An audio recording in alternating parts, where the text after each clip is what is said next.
សូមស្វាគមន៍ចូលមកកាន់ Channel KT Education សួស្តីបងប្អូនសិស្សសាស្ត្រទាំងអស់គ្នាថ្ងៃនេះយើងជួបគ្នាទៀតហើយជាមួយនឹងការសិក្សាអនុវិទ្យាថ្នាក់ទី5ការវីដេអូមុនយើងបានបញ្ចប់ហើយមេរៀនទី4យើងហើយថ្ងៃនេះដែរយើងនឹងបន្តពីមេរៀនទី5យើងបន្តទៀតគឺតាក់ទងជាមួយនឹងផលធៀបហើយនឹងភាគរយតើផលធៀបនិងភាគរយគេសិក្សាពីអ្វីនោះយើងចូលល្មើទាំងអស់គ្នាតោះអូខេសួស្តីបងប្អូនឥឡូវចូលល្មើមេរៀនទី5យើងគឺនិយាយពីផលធៀបហើយនឹងភាគរយតើផលធៀបជាស្អីភាគរយជាស្អីឥឡូវយើងចូលល្មើចំណុចទី1និយាយពីផលធៀបស្អីគេជាផលធៀបឥឡូវយើងមើលក្នុងរូបនេះទាំងអស់គ្នាឥឡូវមើលក្នុងរូបនេះគេយើងមើលមានរូបនេះគឺមានរូបសត្វឆ្មាចំនួន3គឺ1 2និង3ហើយសត្វកណ្ដុរគឺមានចំនួន4គឺ1 2 3 4ណាអញ្ចឹងគឺថាតាមរូបផលធៀបសត្វឆ្មាសត្វកណ្ដុរគឺគេអាចសរសេរបានថា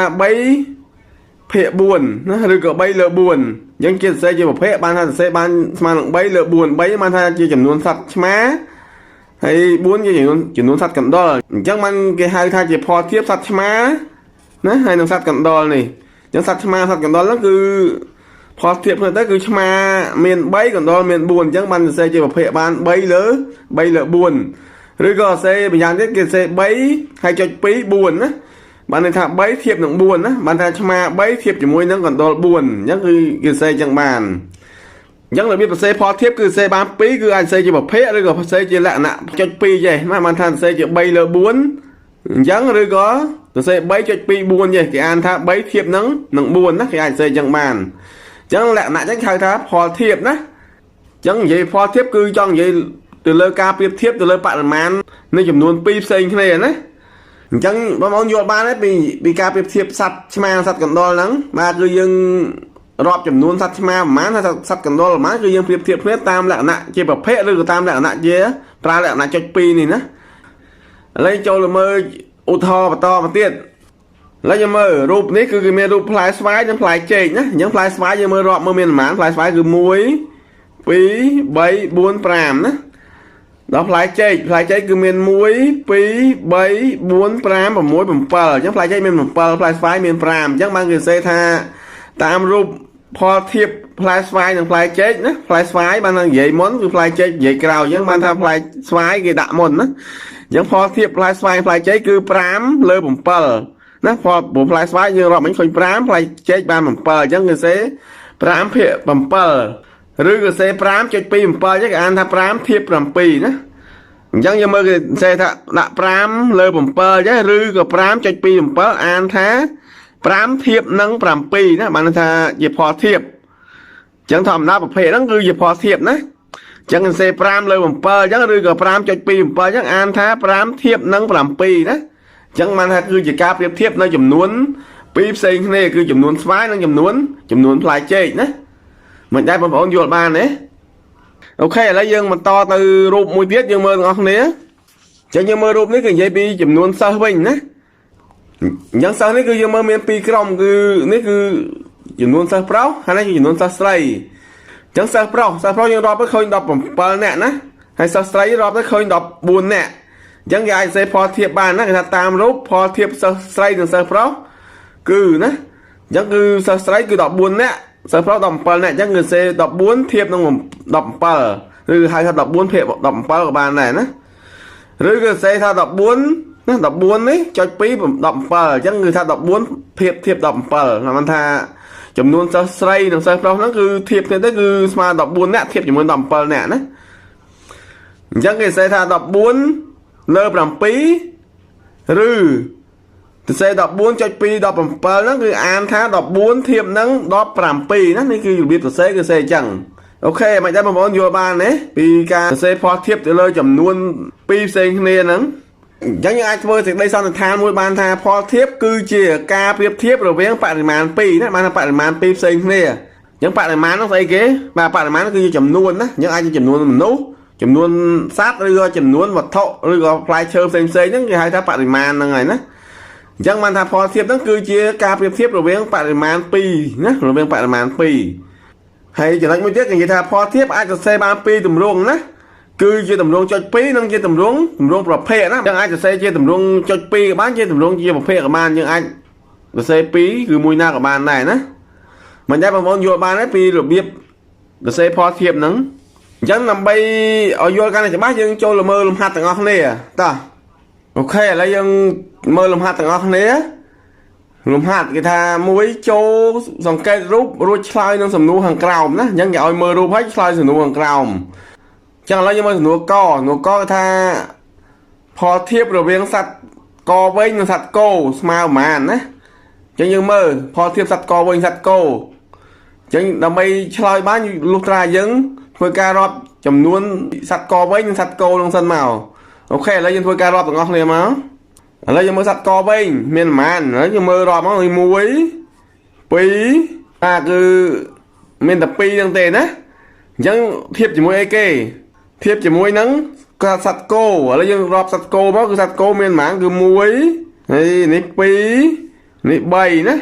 chẳng cứ miền tập bay đang tiền chẳng sửa co chẳng xe tha phó thiếp rồi bên sắt co bên sắt cố mà lần cứ pi phịa bấy rồi có pi chọt bay đó nhưng ai xe chẳng bán chẳng như an tha pi thiệp nặng bay đó nó người an dần ok là dân mơ và tòm tiết cứ mơ sửa kho chẳng sửa kho tha phó thiếp rồi bên sắt khla mum sắt đầm ray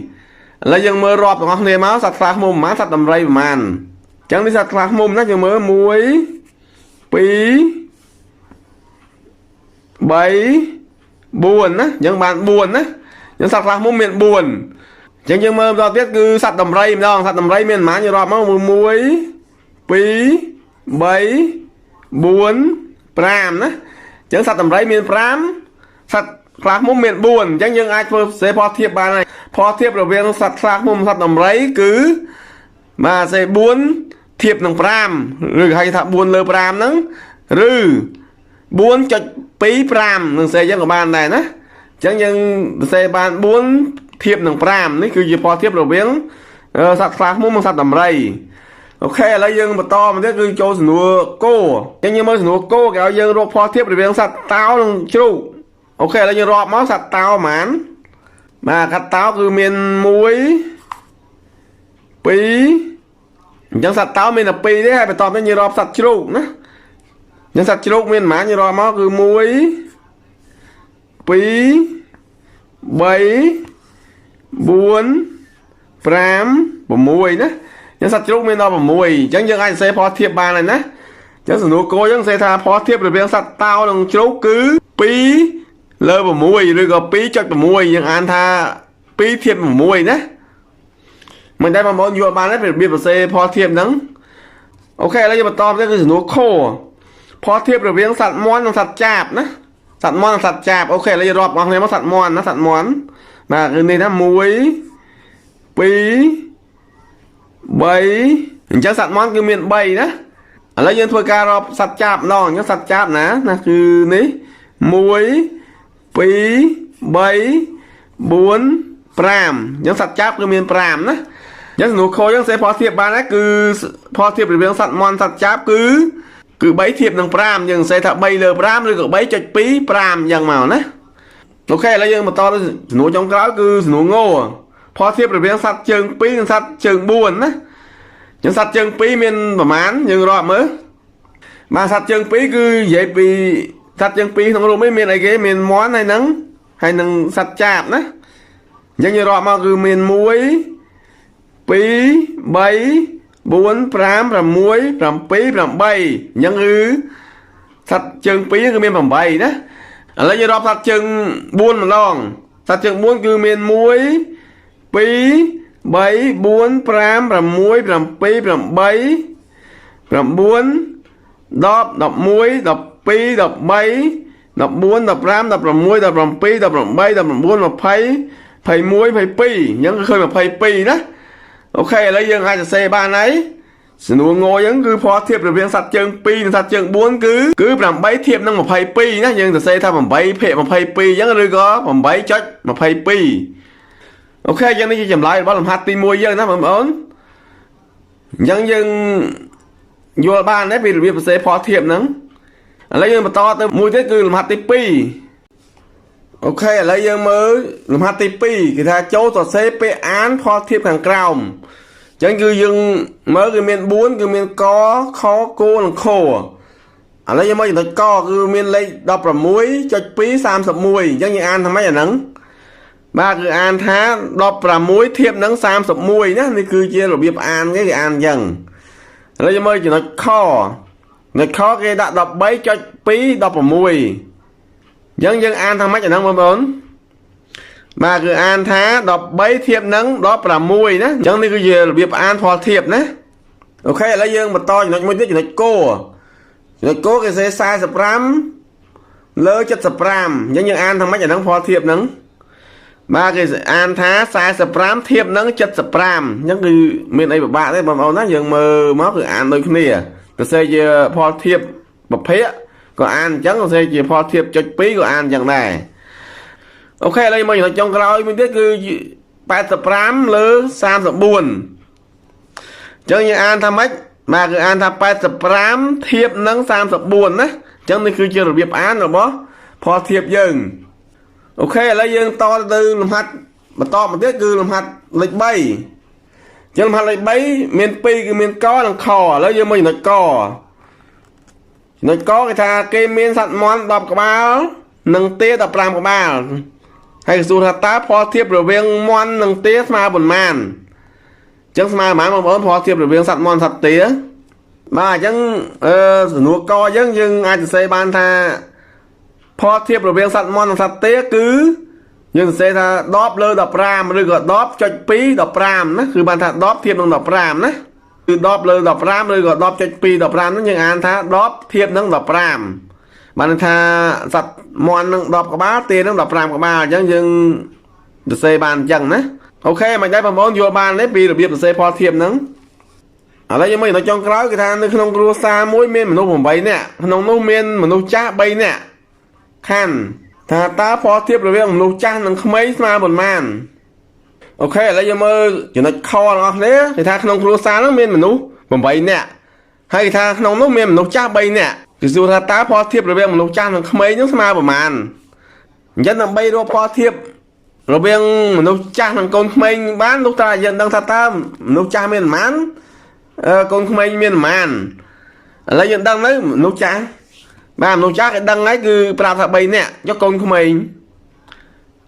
បាទកូនក្មេងគឺអត់តាន់ប្រាប់ទេតែគាត់គេប្រាប់ថាក្នុងហ្នឹងទាំងអស់មាន8នាក់តែគេប្រាប់ថាមនុស្សចាស់មាន3នាក់អញ្ចឹងសល់ប្រហែលនាក់ទៀតគឺជាកូនក្មេងហើយអញ្ចឹងកូនក្មេងគឺមានប្រហែលនាក់បាទយើងធ្វើលេខអីទៅអញ្ចឹងយើងយកចំនួនមនុស្សសរុប8នាក់ហ្នឹងដកជាមួយនឹងចំនួនមនុស្សចាស់ចេញមកគឺដក3មកឃើញ5អញ្ចឹងគឺចំនួន5ហ្នឹងគឺជាចំនួនកូនក្មេងហើយអញ្ចឹងយើងអាចសរសេរផលធៀបរវាងមនុស្សចាស់និងកូនក្មេងគឺ3 ធៀបនឹង 5 ណាយើងសរសេរគឺ3 លើ 5 ឬក៏ 3.25 ណានេះគឺជារបៀបសរសេរផលធៀបយើងអញ្ចឹងលំហាត់ចំណុចខយើងរកឃើញណាគឺផលធៀបរវាងមនុស្សចាស់និងកូនក្មេងអូខេមិនដែរបងប្អូនទាំងអស់គ្នាយល់បានទេពីរបៀបសរសេរផលធៀបហ្នឹងអញ្ចឹងបងប្អូនមើលមកបើសិនជាមានចម្ងល់ត្រង់ចំណុចកន្លែងណាអាច comment សួរខាងក្រោមអញ្ចឹងក្នុងវីដេអូនេះយើងslash ប៉ុណ្ណេះសិនយើងនឹងបន្តមេរៀនយើងនៅវីដេអូក្រោយទៀតហើយសូមអរគុណដល់បងប្អូនសិស្សនិស្សិតទាំងអស់ដែលបានតាមដានវីដេអូនេះតាំងពីដើមរហូតដល់ចប់ហើយកុំភ្លេចជួយចុច like ហើយចុច subscribe ផងសម្រាប់បងប្អូនមកក្រោយដែលមិនទាន់បានចុច subscribe ហើយចុចលើរូបកណ្ដឹងផងដើម្បីទទួលបានវីដេអូគណិតវិទ្យាថ្មីៗដែលខ្ញុំធ្វើបន្តទៀតបាទសូមអរគុណ